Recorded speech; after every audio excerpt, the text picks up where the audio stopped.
Howdy folks, Shane here, welcome to my channel. Today we're going to be talking about the 2023 straight-to-Netflix movie The Best Christmas Ever, starring Heather Graham, Brandy Norwood, and Jason Bigg. This movie did not get particularly good reviews, and that's probably because it does not deserve good reviews. It is a train wreck, it is a garbage fire, and it is a complete waste of your time. In fact, I would even go so far as to say it is an abomination unto the Lord, which must be purged from this earth. So join me and Ethan as we dive into this complete failure. I actually meant to film an intro before doing the editing and whatnot, but I completely neglected to think about that until long after I had finished actually editing the video. So please forgive me for that, and hope you enjoy. The movie opens up on a young lady named Jackie in a nice house, sitting cozily by the fireplace, excitedly penning her annual holiday newsletter. After a brief one-year hiatus to report on the latest and greatest. Things seem to be going splendiferous for her. One of her kids just got into Harvard, and another is building wells in Africa. And her husband is like if Steven Seagal was attractive and good at martial arts and also Latino, so I guess nothing like Steven Seagal, but he is hot. And as for herself, well, she just sold her company. And I was able to sell Jennings Aviation this year. And They're even going to take a trip around the world in a solar-powered hot air balloon to promote green energy. Instead of using a voiceover, the movie clearly shows her actually reading the newsletter aloud as she types, cutting to shots of her talking. We can see that she's literally reading the newspaper as she types, rather than just narrating for the audience. we're back. After a brief one-year hiatus. That wasn't weird enough. The next shot, our main character, Charlotte, just monologues directly into the camera like she's on a fucking sitcom. I mean, how much of this can a person take? Charlotte tells the audience there's nobody else in the scene. She's just talking directly to the camera, that she'd never send a newsletter because her life sucks. Now it's Charlotte's turn to inform us about her whole deal. Well, my family's accomplishments are hardly newsworthy. She has extremely average children with active imaginations. Her daughter is annoying, and her son's only friend is a stuffed monkey. The family is about to go on a road trip to her sister's place, who's just moved to a new house closer to them. Weirdly enough, she doesn't really tell us a whole lot about her life, which I thought was kind of funny because Jackie laid out a pretty detailed outline of her whole thing.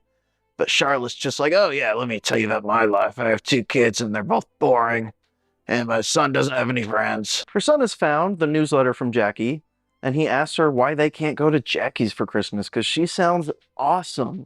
And hey, not gonna lie, if it were me, I'd say the same damn thing. Hell, I want to go where all the successful people are. Rich people have fun shit to do and interesting things to talk about. Charlotte has a really bizarre reaction to this. Okay, well, let me tell you something about my BFF Jackie. I would love nothing more than to show up at her house uninvited and to see the actual truth of all her... Which is not exactly what you expect to hear after Let Me Tell You About. Charlotte thinks Jackie's completely full of shit, and that she's just sharing the good parts of her life without talking about any of their struggles or unfortunate things happening in their lives. She fantasizes about showing up at Jackie's unannounced to show her family what the other half really lives like. She dismisses the idea, though, and tells her son Grant to put Aunt Stacy's address in the GPS. Grant consults with his monkey friend, and he clearly has an idea. I wonder what's gonna... I wonder what he's gonna do. I'm sure no shenanigans or hijinks will take place. That's the thing, though, Ethan. There are no hijinks or shenanigans or goof-em-ups that take place. That's the whole thing. Dude, this movie sucks so bad, bro. It's insane. Oh, she wasn't done telling us about her life.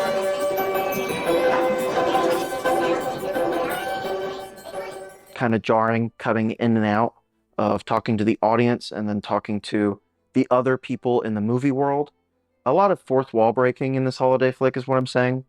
Anyway, her husband is a developer, a housing developer, but he's a dreamer, and they're not doing too great financially. And as for herself, she's a reliability engineer at what I can only assume to be one of Elon Musk's companies.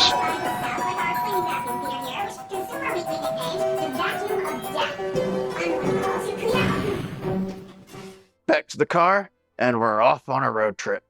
Wonder where they'll go. She and her husband Rob are arguing about Jackie's newsletter. Charlotte thinks Jackie made it all up. Rob asks why she'd do that. It would seem that Rob and Jackie dated at some point. Eventually, they pull up to an enormous house decked out with Christmas lights, Santa's sled on the roof, the whole 9 yards. They're confused. Could this be Aunt Stacy's new house? Maybe she hit the lottery. Charlotte shows up to the front door, and surprise, it's Jackie. Who could have possibly guessed this would happen? Jesus, her kid is annoying. Apparently, Jackie is delighted. She's stopped by, much to Charlotte's chagrin. Listen, I have been putting stop by anytime on our newsletter for years, and nobody has ever taken us up on the offer. Charlotte tries to back out, but Jackie insists that they spend the night. Jackie's house is enormous, and the kids compare it to Wayne Manor. Rob and Charlotte get to arguing in the guest bedroom. Charlotte is getting jealous about Rob's past with Jackie. Rob wants to bang, but Charlotte is suspicious of his motives, thinking he only wants to have sex with her right now because he's aroused by Jackie. Here, sure. Now? Why not? I don't trust your motives. What does that mean? It's suspicious. They go to sleep, and the headboard shakes as it's implied Jackie and her husband are making sweet love on the other side of the wall. Cut to the next morning. Charlotte wakes up in bed next to Bob the monkey. Grant asks if it's okay to find the car after breakfast. Is it okay if we try to find the car after? But oh no, what does he mean, find the car? What do you mean, find the car? Snowed in. Snowed in. That's right, they're snowed in. Everyone is snowed in. Snowplows don't exist. Road salt doesn't exist in this movie's universe.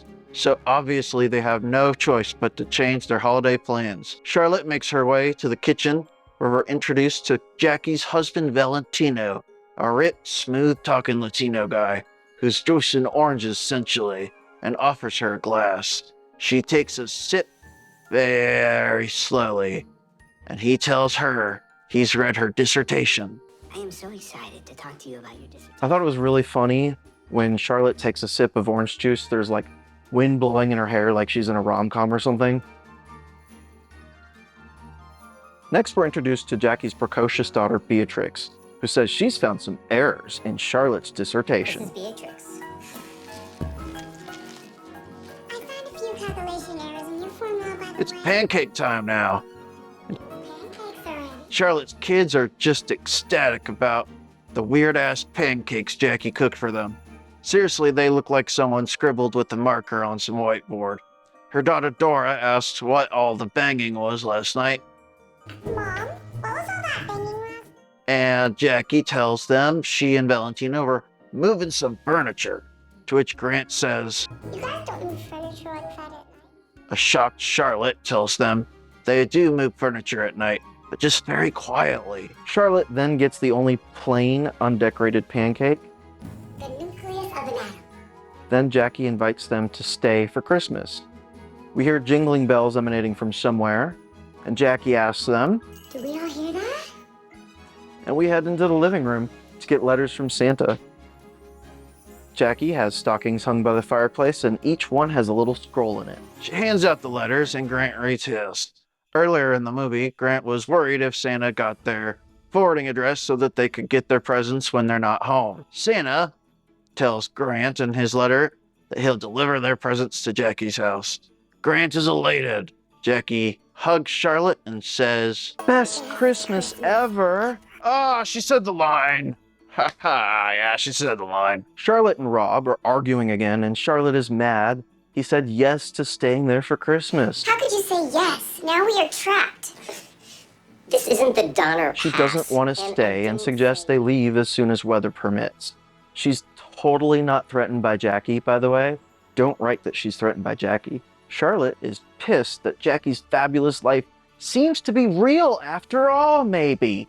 She finds a book about using Photoshop and a bookmark in the section on combining images, which leads her to suspect maybe Jackie is faking it after all. So she says, "Let's be spontaneous," Let's be spontaneous. and struts out of the guest bedroom like she has some kind of grand plan, so confident in her presumptions. But as she's walking down the hallway, she spots a framed magazine about Jackie's aviation company and starts to suspect that maybe some of the stuff that she said was true. Next, she plays Beatrix in chess because she doubts the girl went to Harvard.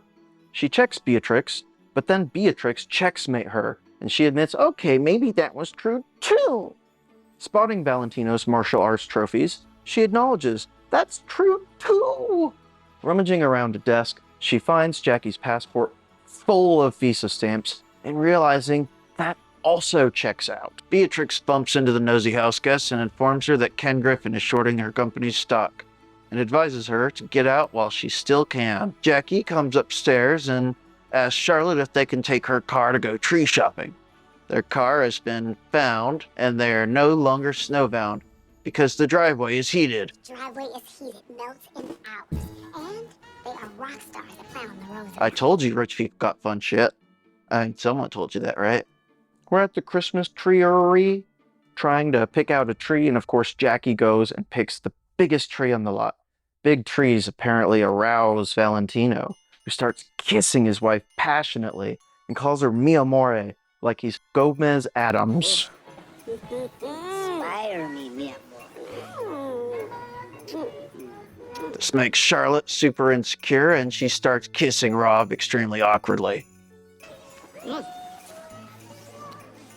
Unfortunately, Charlotte got sap on her hand, which is stuck to the side of Rob's head. Eventually, she pulls free, but takes a chunk of Rob's hair with her. We hear jingling, and oh look, it's Santa! The kids run over to greet a wandering Santa, who lets slip he didn't know about the letters they got this morning. Thanks for sending the letters. Letter. Oh, yes, of course. We're pleasantly surprised to find them under our pillows this morning. Splendid. The letter wasn't under my pillow. Exactly. Charlotte and Jackie are talking as they're getting ready to load the tree onto the car, and Jackie stumbles across what appears to be one of Charlotte's inventions. Oh, it's nothing. That's a chip mitt. It's one of Charlotte's brilliant inventions. Crumb repellent gloves. Jackie brings up that Charlotte used to come up with all kinds of cool gadgets in college. Back in college, he used to come up with all the cool. And Jackie remarks that her son Daniel always wanted to be inventive. Well, you know, Daniel always wanted to be an inventor. Boy howdy, she said, wanted back there, right? Foreshadowing. I know, right? Foreshadowing. Back at Jackie's house now, Charlotte is flipping through Jackie's mail when she notices letters from Rob to Jackie. Rob denies that he's been corresponding with Jackie, which raises her suspicions. She's definitely not threatened though. Cut to the evening, it's now dinner time, and everyone is gathered around the table. Charlotte is clearly nervous as it appears Rob is being very friendly with Jackie. Valentino is reading a book and sipping wine in the other room when he notices Charlotte come into the kitchen and invites her to come drink with him. She reluctantly accepts and immediately slams the glass of wine he pours her, then anxiously asks him if he and Jackie ever talk about Rob. She asks if it makes him nervous that Rob and Jackie seem close. Valentino tells her that no, actually, it's hot when other dudes are into his wife. No. No, I appreciate it when men find my wife. Two people can be attracted to each other without meaning anything. She asks Valentino if he finds her attractive, to which he answers with an emphatic no. No. Legitimately, I was on the floor. This was an objectively decent joke. There's an entire subplot with Beatrix and Charlotte's kids wherein Beatrix tries to convince the two that Santa Claus isn't real. By two, I mainly mean Grant. She says it doesn't seem to matter how naughty or nice children are, the rich kids always get more toys. She sets out to expose the fraud once and for all. Cut to Charlotte being a sneaky little snot, paranoidally investigating the letter from Rob to Jackie in their office, but oh no, the people who actually belong in this room are coming in.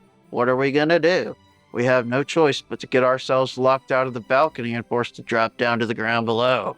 Hilarity ensues. No, it does not. We transition to the Christmas pageant now, where Charlotte's fumbling in the snow is juxtaposed with a poor, fumbling actress in rehearsal trying to work her stunt harness. Cut, cut. These boys, they need to be more delicate. Like caressing a woman or something, I don't know. like you're caressing a woman. When this guy starts talking, my brain just shuts off. Jackie hops on stage and grabs a microphone and begins singing an impromptu rendition of Let It Snow, which quickly turns into a duet with Rob. Obviously, this makes Charlotte both horny and jealous, so she's off to do some shopping. Or so she says. More of the children, I guess. The kids go up to the hired Santa Claus and ask him if Santa is real. Oh, and what would you three little ones like for Christmas? We want the truth. Is Santa real?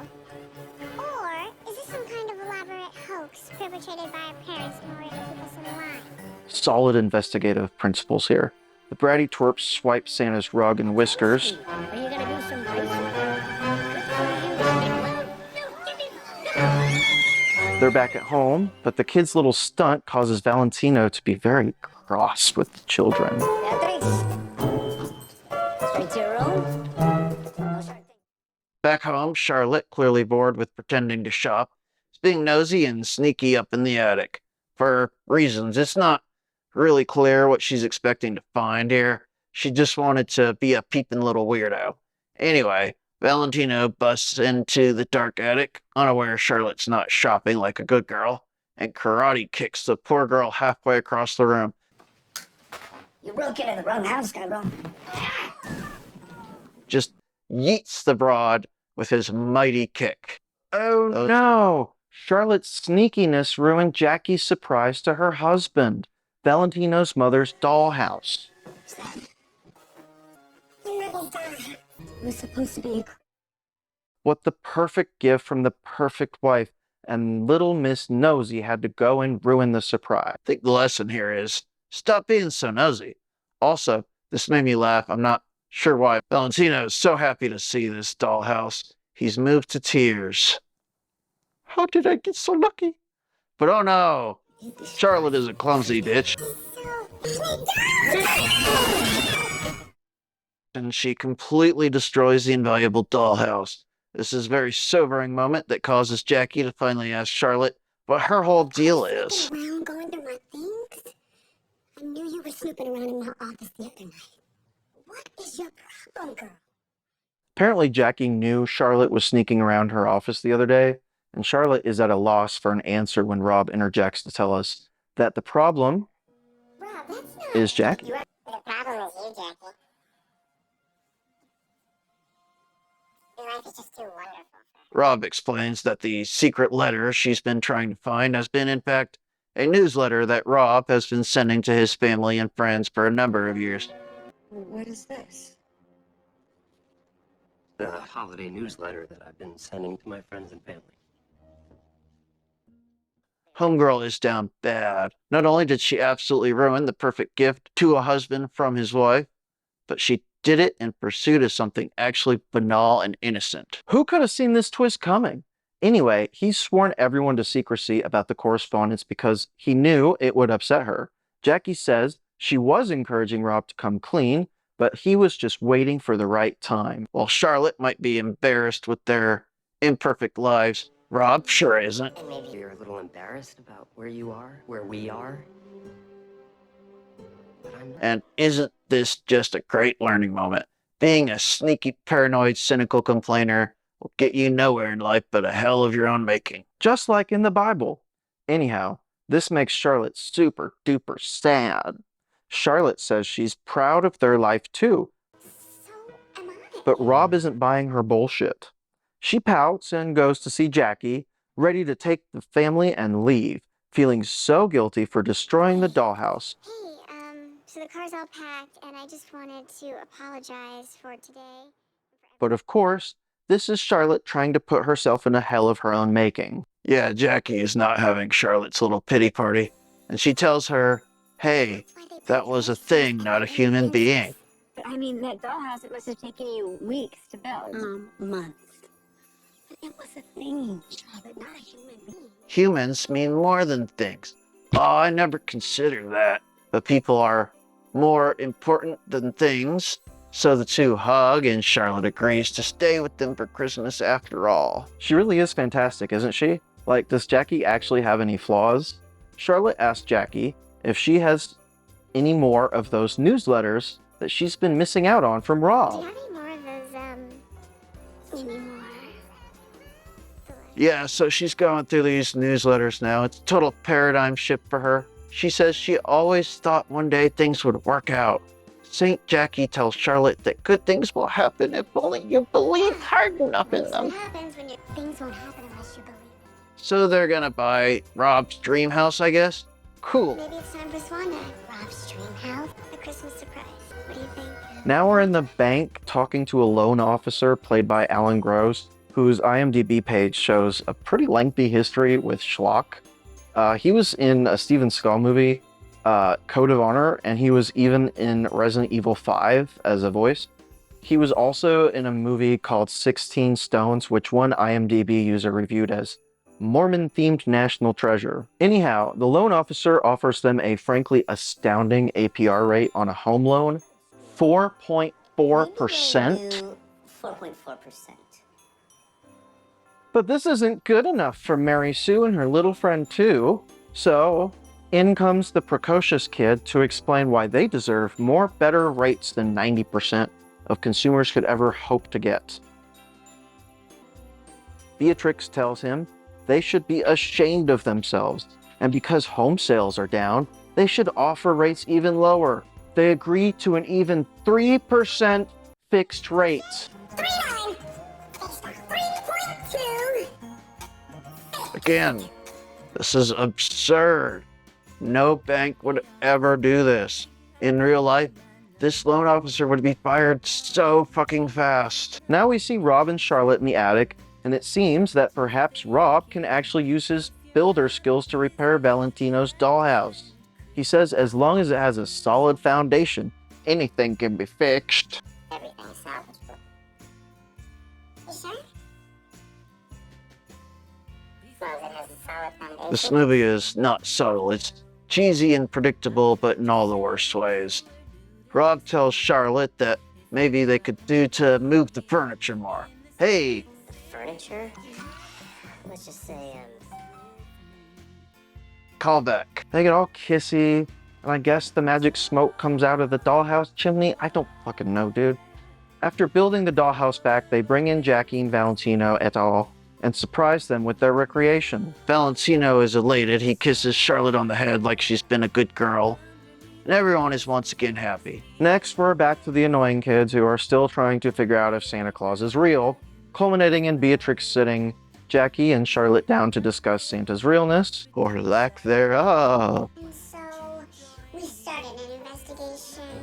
Grant still believes in Santa. So apparently Grant is kind of a dumb kid and he thought Santa didn't get their away from home notice, so he went back to where he assumed Santa would put the presents. The whole search for Grant subplot resolves itself in literally 6 seconds of screen time and searching. Charlotte finds her son at a local sushi restaurant. Oh damn, now I'm kind of craving sushi. I know, right? Me too. I could go for sushi. Grant says he wants to believe in Santa Claus, but his prefrontal cortex is starting to develop, and he needs proof. Santa's real. Isn't he, Mom? Well, what do you think?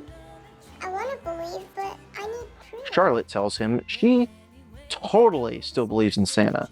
The two wrap up their conversation, and as they're going to leave, a random patron asks if they can turn on the news. The news clicks on, and luckily the anchor had only just started talking when they switched channels conveniently.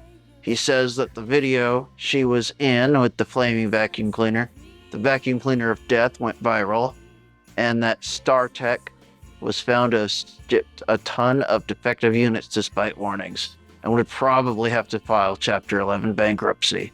It's gonna be a blue Christmas for StarTech employees. Charlotte goes to see St. Jackie. Apparently, she sank her savings into the new house. She is gonna go and cancel the loan when she runs into Rob, who tells her that this is her jumping off point. So she goes to try and reverse the mortgage, and she's in the car, and what happens to be playing on the radio but a song called Just Cancel Christmas, which apparently is a real song from 2011 by Kirstie Almeida, bizarrely specific. Charlotte gets spooked by Grant's toy bear, causing her to hit a patch of ice and swerve off the road, where she's greeted by one of the actors from the pageant.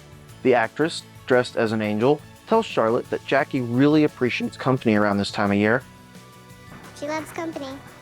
and as she's driving down the road, she spots Daniel's memorial site. Finally putting two and two together, she realizes Daniel is no longer with us.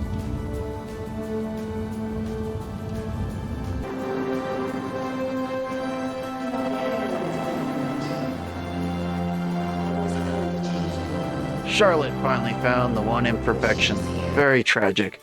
Jackie tells Charlotte about the memorial stuff and the solar-powered hot air balloon they're building in his memory, and the two go to see the balloon in person. They go to test out the flying contraption, but something is amiss, and it doesn't fly as expected. This is when Charlotte realizes, oh, she can help with this awesome thing her friend is doing. She does belong. Well, sounds like you need an engineer. Hey, Dad! She has a purpose. She's useful. Hooray! Yay! She's useful. Charlotte fixes the hot air balloon with her magic engineer brain, and the two ride off to the pageant in the experimental doodad. Charlotte says that her anti-crumb gloves will suck all the static out of the air and prevent fires. Jackie remarks that she's saved her Christmas, and Charlotte responds similarly. That really is one of the recurring problems in this movie, is that like a problem will come up, an issue will come up, a challenge, what have you, and then it will almost immediately resolve itself. There's no tension. There's no wondering, well, how are they going to get out of this one? It's just like, oh no, the flying contraption doesn't work. Why am I doing a Jordan Peterson? Oh, it's complicated, you see, the flying contraption. If you have a woke mind, you can't use the flying contraption. I'm telling you, you have to unwoke your mind. Enroll at Peterson Academy now. Meow. But yeah, like, can you imagine if any other movie did this? If like James Bond movie came out and like the villain laid out his evil plans to us, the audience, and then like immediately after James Bond gets briefed, like Q comes in, says, oh, bother. It looks like the villain has slipped on a condom and fallen and broken his head to death. And then it's like, well, early afternoon then. I don't know what British people do, I'm sorry. I really want to visit Normal Island one day. But oh no, they forgot to pull up the ladder on the balloon, and it's conveniently just the right size and shape to catch on Santa's sleigh display on their roof.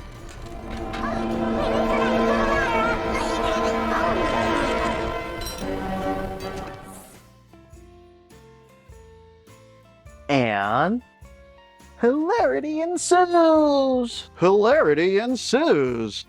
The weight of the sleigh concerns the pair. They decide they need to land. Before Charlotte remembers a line Grant said in the sushi place, and Monkey Bob suggests a new plan. They're not gonna land just yet, no.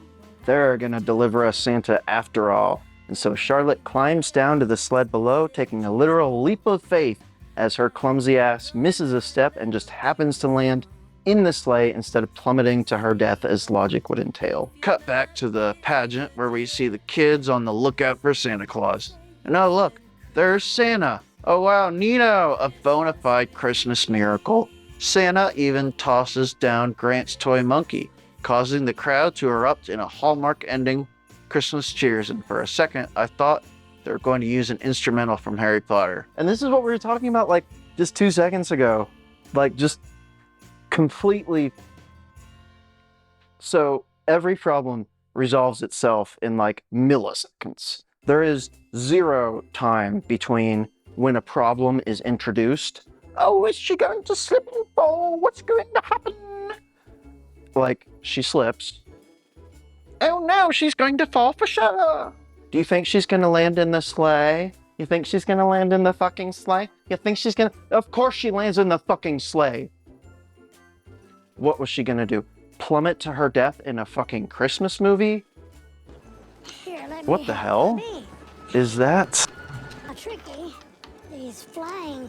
That's right. It's Jerry Garcia, risen from the dead to command a zombie reindeer army.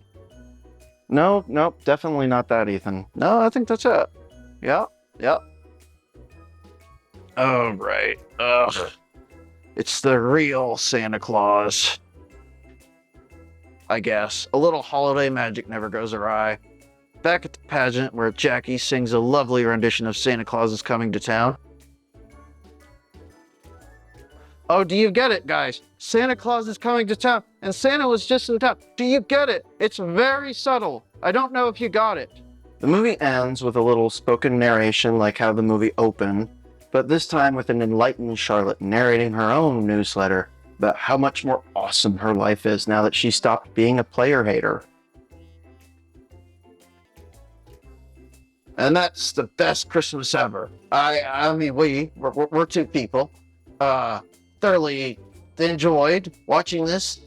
Not because it was a good movie, though. Kind of cheesy, very cliche.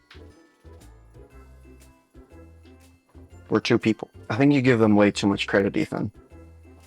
This movie was ridiculous. There's not a lot to like. It's technically competent. Everything's in focus, I guess. The pacing is shit. The characters are unlikable. Has just flimsy A plot, B plot. Super painful movie to watch. Everything about it was just a pain. The characters were unlikable, unrelatable, unrealistic. The character arcs were like non-existent. Like, just take Rob, for instance. He was the perfect husband starting out with, except for, well, nothing. He was the perfect little husband. And he was just trying his best and meh. And then, okay, I guess you could technically call Charlotte's character arc a character arc, if just barely. I wouldn't call it a character arc because it starts with her being a jealous player hater, basically, and it ends with her realizing that she's in the player club, right? Like, oh, things aren't so bad for me. I was right to feel this way, but now that I know that things are this way, I don't know where the hell I was going with that. But yeah, Ethan seems to really like it, because remember, we're two people, of course. Two different people, I promise. Definitely not me in a rubber mask. That would be silly. That would be very silly, wouldn't it? Wouldn't that be silly? That'd be real silly, wouldn't it? Yeah. That'd be real fucking silly, wouldn't it?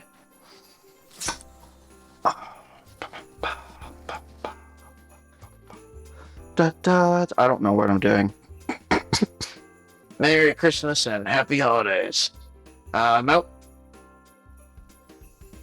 Hello everyone, Editing Shane here. Just realized at the very end of editing this video, I forgot to ask you all to please like and subscribe if you want to see more videos like this. I had such a blast making this. I know it took me way too long, but I'm learning editing as I go, so it's been a really fun experience. Thank you everyone so much for watching. Take care, bye-bye, and Happy New Year.